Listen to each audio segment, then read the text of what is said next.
व्यतीत करना चाहिए। इस तरह का व्रत करने पर मनुष्यों की इच्छा निश्चय ही पूरी होगी। विशेष कर कलिकाल भूमि पर यही मोक्ष का सरल उपाय है। इसलिए विवाह खंड व्रत का अध्याय संपूर्ण प्रेम को बोलिए सत्यनारायण भगवान के, बोलिए सत्यदेव महाराज के। वो रोज भिक्षा के लिए इधर उधर भटकता रहता था। एक बार भगवान सत्यनारायण ने एक बूढ़े ब्राह्मण का रूप लेकर उसके पास जाकर पूछा कि हे विप्र, नित्य दुख पृथ्वी पर क्यों घूमते रहते हो? यह सब मुझसे कहो, मैं सुनना चाहता हूँ। तब वृद्ध ब्राह्मण कहते हैं कि सत्यनारायण भगवान मनवांछित फलों को देने वाले हैं, इसलिए आप उनका व्रत एवं पूजन कीजिए। और उस व्रत का सारा विधि विधान बतलाकर बूढ़े ब्राह्मण का रूप धारण किए भगवान उनका ध्यान हो गए। और जिस व्रत को वृद्ध ब्राह्मण ने बतलाया है वो उसे करूंगा, सोचते सोचते उसे रात में नींद नहीं आई और प्रातः काल उठ करके वह भिक्षा के लिए चला गया। उस दिन से भिक्षा में बहुत श्रद्धा मिला, जिसके बंधु बांधव के साथ उसने सत्यनारायण भगवान का उत्तम व्रत किया। और उस व्रत के प्रभाव से धन पुत्र आदि सुख और संसार के समस्त सुख भोग करके वैकुंठ लोक को चला गया। जो भी मनुष्य इस परम दुर्लभ व्रत को करेगा भगवान की कृपा से उसे धन धान की प्राप्ति होगी, निर्धन धनी होगा, बंधु बंधन से मुक्त होकर निर्भय होगा, संतानहीनों को संतान की प्राप्ति होगी और सब मनोरथ पूर्ण होकर वैकुंठ लोक मिलेगा। जीवन इतना कह करके सूत जी महाराज कहते हैं कि अब और क्या कहूँ। तब वहाँ जितने भी ऋषि मुनिगण और ब्राह्मण बैठे थे वे कहने लगे कि उस ब्राह्मण से सुनकर किस किस ने व्रत को किया हम वह सब सुनना चाहते हैं, इसके लिए हमारे मन में श्रद्धा है। तब सूत जी महाराज कहते हैं कि मैं आगे की कथा कहता हूँ, आप लोग ध्यान पूर्वक सुनिए। एक समय वह ब्राह्मण धन और ऐश्वर्य के अनुसार बंधु बांधव के साथ व्रत करने को तैयार हुआ। उसी समय वहाँ पर एक लकड़ी बेचने वाला बूढ़ा लकड़हारा आया, जिसके पास लकड़ियों का गट्ठा था। प्यास से दुखी होने के कारण वह ब्राह्मण के मकान में प्रवेश कर गया और वहाँ पर किंतु पीछे से राजा के सैनिकों को आते देखकर चोर ने भागते भागते धन को वहीं चुपचाप रख दिया जहाँ दोनों ससुर जमाई ठहरे हुए थे। तब बनी के पास राजा के धन को रखा, देखा तो दोनों को बांध कर ले गए और प्रसन्नतापूर्वक दौड़ते हुए राजा के पास जाकर बोले, यह दो चोर हम पकड़ कर लाए हैं, देख कर आज्ञा दीजिए। राजा की आज्ञा से कठिन कारावास में उनको डाल दिया गया और किसी ने भी उनकी बात नहीं सुनी और इधर उसके घर में जो धन रखा था उसे चोर चुरा कर ले गए। शारीरिक और मानसिक पीड़ा में वो दोनों माँ बेटी भटकने लगी।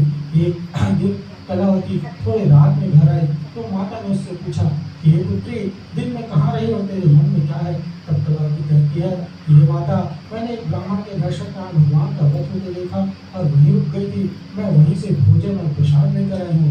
इतना सुनना था कि लीलावती ने भगवान के पूजन की तैयारी की और यह वर मांगा कि हम सब के अपराध को क्षमा करो और मेरे पति और जमातों को शीघ्र घर भेज दीजिए।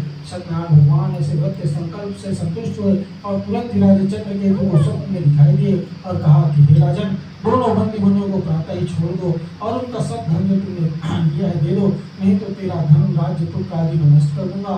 राजा को ऐसा वचन सुनाकर भगवान ने उनका ध्यान हो गए। प्रातः काल राजा चंद्रकेतु ने सभा में आकर अपना स्वप्न सुनाया और दोनों वही पुत्रों को कैद से मुक्त कर सभा में बुलाया। दोनों ने आते ही राजा को नमस्कार किया।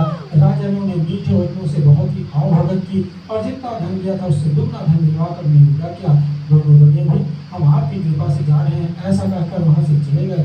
श्रेष्ठ पुराणे युवा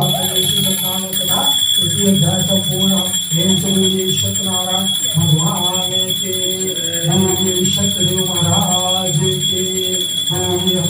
अपानाय स्वाहा, ओम समानाय स्वाहा, ओम उदानाय स्वाहा, ओम प्रजापताय स्वाहा, ओम आग्नाय स्वाहा, ओम ब्राह्मणे स्वाहा, ओम सोमाय स्वाहा, ओम गम गणपते नमः स्वाहा, ओम गम गणपते नमः स्वाहा, ओम गम गणपते नमः स्वाहा, ओम गम गणपते नमः स्वाहा, ओम गम गणपते नमः स्वाहा, ओम अम्बाय नमः स्वाहा, ओम अम्बिकाय नमः स्वाहा, ओम अम्बालिकाय नमः स्वाहा, ओम श्री लक्ष्मी नमः स्वाहा, ओम भूलक्ष्मी नमः स्वाहा, ओम महालक्ष्मी नमः स्वाहा, ओम सूर्याय नमः स्वाहा, ओम सोमाय नमः स्वाहा, ओम भौमाय नमः स्वाहा, ओम बुद्धाय नमः स्वाहा, ओम बृहस्पताय नमः स्वाहा,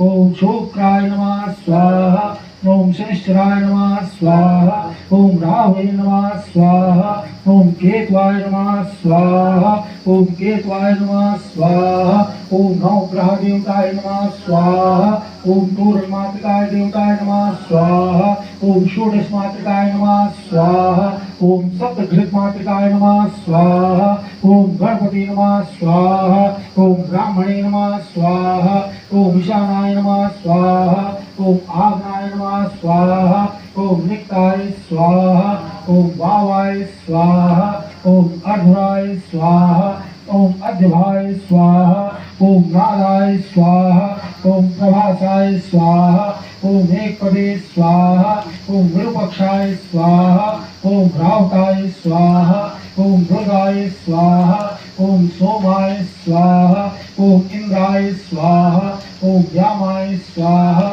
ओम वरुणाय स्वाहा ओम ध्रुवाय स्वाहा ओम अनिलाय स्वाहा ओम प्रतीक्षाय स्वाहा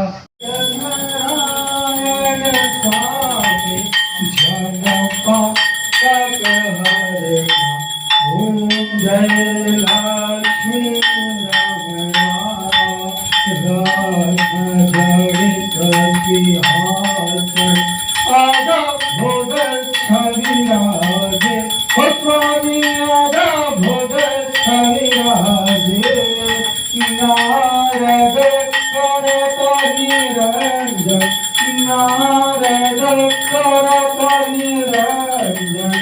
घंटा ध्वनि बाजे ओम जय लक्ष्मी रमणा प्रकट भये कलिकार द्विज को दर्श दियो स्वामी द्विज को दर्श दियो बूढ़ो ब्राह्मण बनकर बूढ़ो ब्राह्मण बनकर कंचन महल दियो ओम जय लक्ष्मी रमणा दुर्बल भील कठारो जिन पर कृपा करे स्वामी जिन पर कृपा करे चंद्रचूड़ एक राजा चंद्रचूड़ एक राजा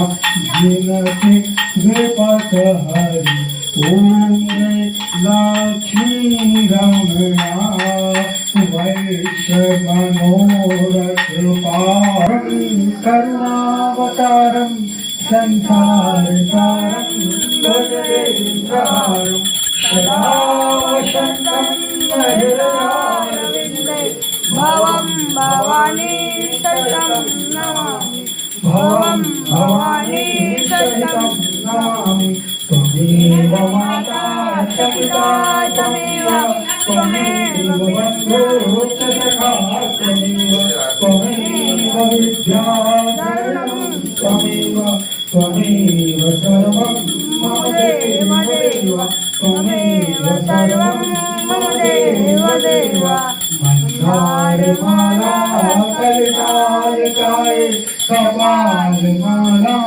यत सुंदराय दिगंबराय